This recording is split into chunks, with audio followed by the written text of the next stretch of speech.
The arena was silent. Not the silence of peace, but the silence before something extraordinary. 1,000 lights shimmered on the ice, and in the middle of it, one young man stood, motionless. His breath visible in the cold air, his heart pounding like a war drum. Yuma Kageyama, Japan's golden hope. The boy who carried a nation's dream. Tonight, he wasn't just skating. He was chasing history. No Japanese man had ever done it, 3 consecutive championships. The weight of legacy pressed against his chest like invisible armor. Every camera, every whisper, every heartbeat in the audience, was locked on him. Then, music. Soft, haunting, delicate. The moment he began to move, the ice became his stage, and time seemed to pause.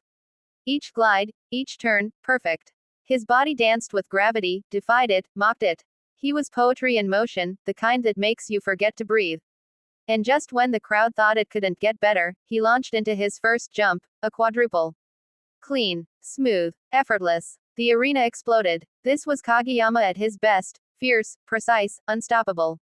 His father watched from the stands, expression unreadable. He had trained him for this moment since childhood, molding his son through pain, tears, and relentless repetition. The crowd could feel it.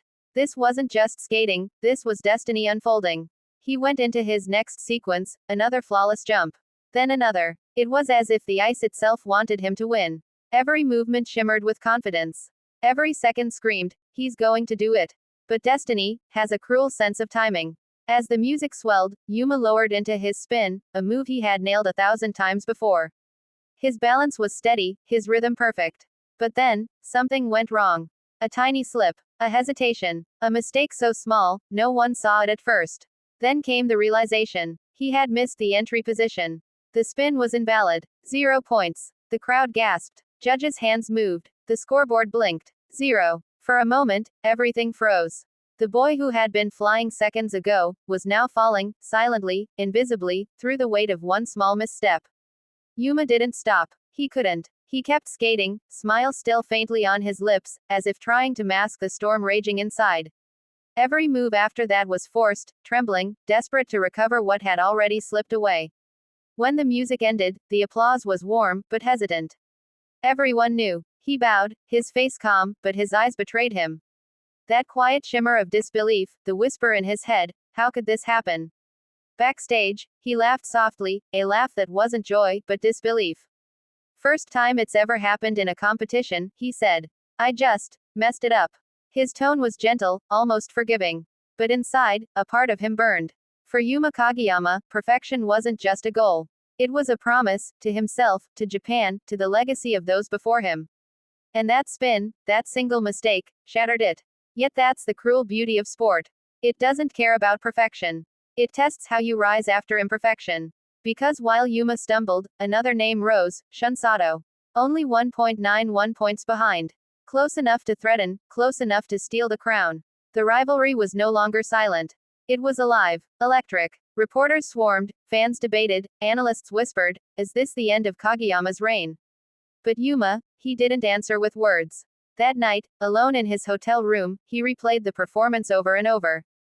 Frame by frame, spin by spin, the exact moment everything changed. And with every replay, his resolve hardened. Because for champions, defeat isn't the final chapter. It's the spark that rewrites the story. The next day, he stepped onto the practice rink. No crowd, no cameras, just ice. Cold, silent, honest. He closed his eyes and began to spin again. Slowly at first, then faster still. The world blurred, the sound of his skates carved into the air like thunder. This time, he didn't fall. This time, he found something deeper, control. Every great athlete has that moment, the fall that defines them, the pain that forges them. For Yuma, this was it. The 0 that would become his greatest weapon. Because when he returned for the free skate, he would no longer be chasing perfection. He'd be chasing redemption. And redemption stories are the ones we remember forever. When the final day came, the atmosphere was electric. Shun Sato had delivered a breathtaking performance, clean, precise, almost flawless. Now, all eyes turned to Yuma again. He glided to the center. The same stillness, the same calm, but inside, the fire had changed. He wasn't skating to avoid mistakes. He was skating to feel alive again. The music began, stronger, darker, cinematic. And then, he unleashed everything. Quadruples sharper, faster, higher than before. Every landing shook the arena. The crowd roared louder with each jump. And then came the moment everyone feared. The spin. The ghosts of yesterday lingered, watching, waiting. He took a breath, closed his eyes, and spun. Perfect. Effortless. Infinite. When the final note hit, the stadium erupted into chaos. People on their feet, screaming, crying, waving flags. Yuma Kageyama had just given the performance of his life. The scoreboard blinked. The numbers rose. And when they stopped, he was back on top. He had done it. 3 consecutive titles. History rewritten. But when reporters asked how it felt, he didn't talk about the gold. He didn't talk about the record.